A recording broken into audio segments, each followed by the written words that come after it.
Assalamualaikum warahmatullahi wabarakatuh.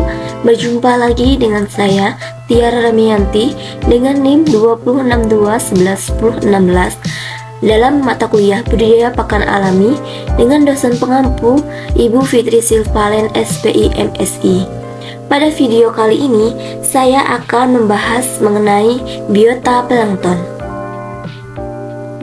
Plankton merupakan setiap organisme hanyut yang terdiri dari hewan, tumbuhan, arkea atau bakteri yang menempati zona apalagi samudera, laut atau air tawar. Plankton berperan sebagai produsen utama di perairan. Selain itu, plankton merupakan makanan alami bagi larva organisme di perairan. Kemudian, ada beberapa faktor yang mempengaruhi pertumbuhan plankton. Dari segi fisikanya yaitu cahaya, temperatur air, kekeruhan, dan pergerakan air. Kemudian dari segi kimianya yaitu ada oksigen terlarut, pH, salinitas, dan nutrisinya. Plankton dibagi menjadi dua yaitu fitoplankton dan zooplankton. Fitoplankton merupakan tumbuhan renik yang bebas melayang dan hanyut dalam air serta mampu berfotosintesis.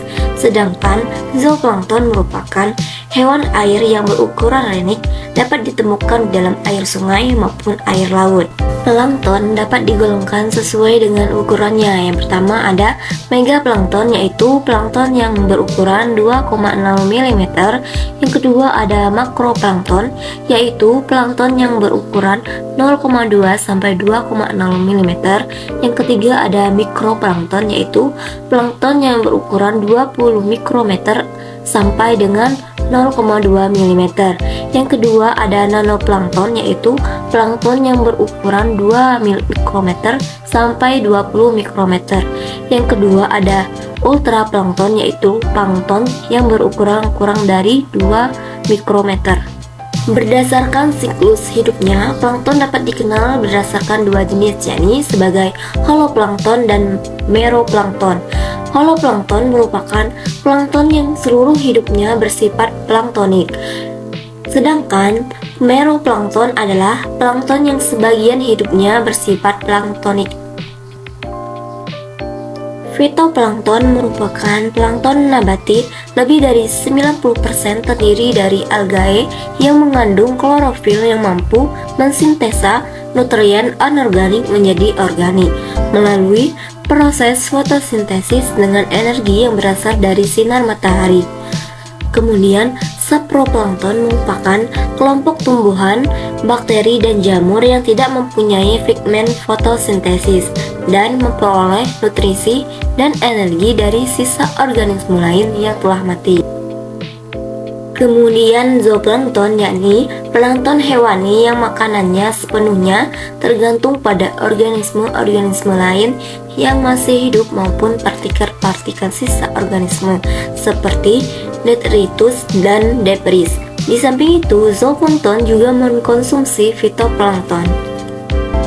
Adapun jenis-jenis fitoplankton yang terdapat di dalam perairan antara lain yaitu alga biru, alga hijau, alga pirang, diatom, Euglenophyta, dinoflagellata.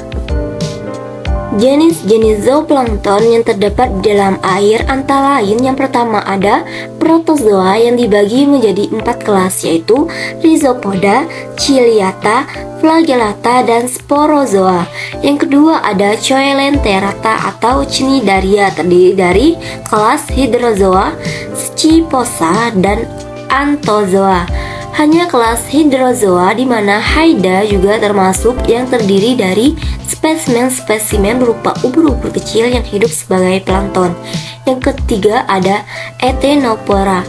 Dahulu dimasukkan ke dalam filum Coelenterata, tetapi kemudian dipisahkan karena tidak memiliki nematosit dan hanya struktur-struktur seperti sisir.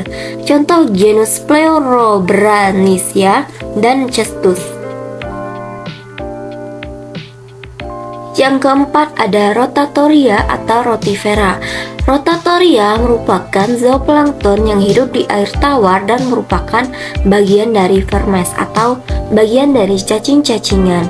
Yang kelima ada Nematoda dan Choetognatha sering terdapat di antara peripiton di air tawar.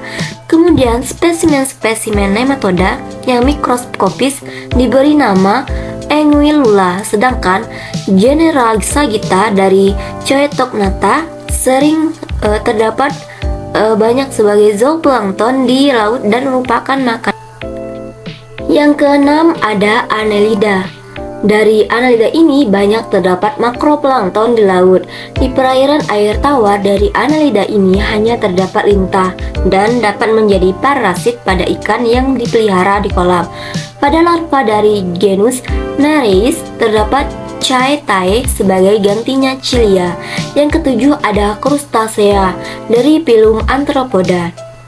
Hanya Crustacea yang hidup sebagai plankton dan merupakan zooplankton terpenting bagi ikan di air tawar maupun di air laut. Atas dasar embriologinya, Crustacea dapat dibagi dalam dua golongan. Yang pertama ada Entomostraka atau udang-udangan tingkat rendah dan Malacostraca atau udang-udangan tingkat tinggi. Dari Entomostraka yang merupakan zooplankton ialah Eladocera, Estrocoda, dan Copepoda. Sedangkan dari Malacostraca hanya Mycidacea dan Eupacicea yang merupakan zooplankton kasar atau makroplankton. Yang kedelapan ada Mollusca, terdiri dari kelas-kelas Gastropoda, Velocipoda, Bivacua, Scapopoda, dan Cephalopoda. Dalam perairan air tawar, meruplankton dari Gastropoda dan Bivacua tidak begitu mempunyai peranan penting. Yang kesembilan ada Echinodermata. Dari film ini hanya larva-larva saja dari beberapa ordo yang merupakan maroplankton. Yang terakhir ada Chordata. Seperti telah dikatakan, Chordata termasuk ordo Mamalia. Menurut evolusi merupakan keturunan dari spesimen-spesimen yang hidup sebagai zooplankton dan bentuknya mirip dengan larva-larva Echinodermata. Dari 4 subfilum Chordata, hanya subfilum Entozooneusta dan Prochordata yang hidup sebagai zooplankton dan yang lainnya tidak ada maroplankton yang sejati. Larva-larva dari Enteroperneusta inilah yang termasuk sebagai Echinodermata. Nah, kemudian kita membahas mengenai bentos. Bentos itu sendiri merupakan organisme air yang mendiami dasar perairan dan tinggal di dalam atau pada sedimen dasar perairan yang berperan penting dalam proses dekomposisi dan mineralisasi material organik yang masuk ke perairan. Bentos dibagi menjadi dua, yaitu Phytobenthos merupakan organisme bentos yang bersifat tumbuhan dan Zoobenthos merupakan organisme bentos yang bersifat hewan.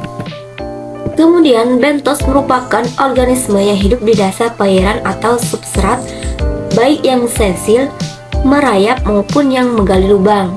Bentos juga merupakan organisme yang hidup di pasir, lumpur, batuan, patahan karang atau karang yang sudah mati.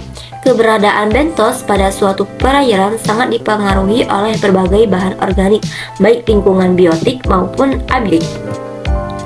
Faktor organik yang berpengaruh diantaranya adalah produsen yang merupakan salah satu sumber bahan makanan bagi hewan bentos. Adapun organik abiotik yang berpengaruh adalah komponen fisika kimia. Air yang diantaranya adalah suhu, oksigen terlarut, kebutuhan oksigen biologi, dan kebutuhan oksigen kimia, kandungan nitrogen, kedalaman air, dan substrat dasar. Substrat dasar perairan dan kedalaman mempengaruhi pola penyebaran dan morfologi fungsional serta tingkah laku hewan bentos. Hal tersebut juga berkaitan dengan karakteristik serta jenis makanan bentos. Bentos berdasarkan ukurannya dapat dibedakan menjadi makrobentos, meiobentos, dan mikrobentos. Makrobentos merupakan bentos yang memiliki ukuran lebih besar dari 1 mm atau 0,04 inci. Sedangkan myobenthos adalah benthos yang memiliki ukuran antara 0,1 mm sampai 1 mm. Kemudian, mikrobenthos merupakan benthos yang memiliki ukuran lebih kecil dari 0,1 mm seperti bakteri, diatom organik, amoeba, dan lainnya. Makrobenthos digolongkan menjadi epifauna, yaitu hewan benthos yang hidup melekat pada permukaan dasar perairan. Benthos yang hidup di dasar perairan disebut infauna. Komunitas benthos dapat juga dibedakan berdasarkan pergerakannya, yaitu kelompok hewan benthos yang hidupnya menetap atau benthos sesil dan hewan benthos yang hidupnya berpindah-pindah atau motil. Hewan benthos yang hidup sesil seringkali digunakan sebagai indikator kondisi perairan. Benthos sebagai indikator pencemaran air. Perairan yang tercemar akan mempengaruhi kelangsungan hidup organisme perairan. Di antaranya adalah makrozobenthos. Karena makrozobenthos merupakan organisme air yang sudah terpengaruh bahan pencemar, baik bahan pencemar kimia maupun fisika. Indikator pencemaran air sungai secara biologis dapat ditentukan dengan keberadaan benthos, plankton, bakteri, ganggang, dan ikan yang ada di lokasi tersebut. Ilmu yang mempelajari ekologi sungai disebut bioindikator. Mungkin hanya itu yang dapat saya sampaikan mengenai biota plankton. Saya akhiri, wabillahi taufiq wal hidayah. Wassalamualaikum warahmatullahi wabarakatuh.